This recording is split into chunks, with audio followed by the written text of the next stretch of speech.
కన్నప్ప ఎక్కడ చూసినా సరే కన్నప్ప మేనియానే కనబడుతుంది. అసలు ఈరోజు కన్నప్ప రిలీజా లేకపోతే మంచు విష్ణు ట్రోలింగ్ నుంచి విడుదలయ్యాడో అర్థం కావట్లేదు. అంతలా ఉండి ది బెస్ట్ అవుట్పుట్ ఇచ్చాడు కెరీర్లోనే. మంచు విష్ణు గారి టోటల్ 20 years కెరీర్లోని the best output, best performance అని చెప్పొచ్చు. లాస్ట్ 20 minutes తన యాక్టింగ్ చూస్తే ఎవరైనా సరే ఫిదా అవ్వాల్సిందే. మన సినిమా వచ్చేసి ఒక నాస్తికుడిగా ఉండే ఒక హీరో చివరికే శివుడు భక్త కన్నప్పగా ఎలా మారాడు అనేది సినిమా మొత్తం చూపించారు.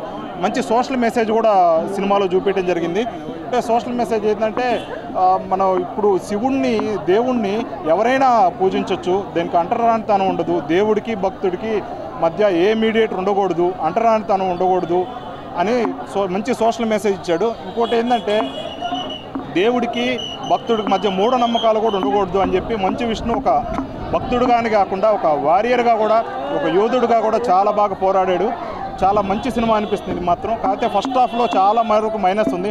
అన్వాంటెడ్ సీన్స్ చాలా వరకు తీసేసి ల్యాగ్ అనేది ఫస్ట్ హాఫ్ అంతా ల్యాగ్ అనిపించింది. ఒక మాటలో చెప్పాలంటే చాలా వరకు సీన్లు తీసేస్తే సినిమా మరో లెవెల్లో ఉండేది అనిపించింది.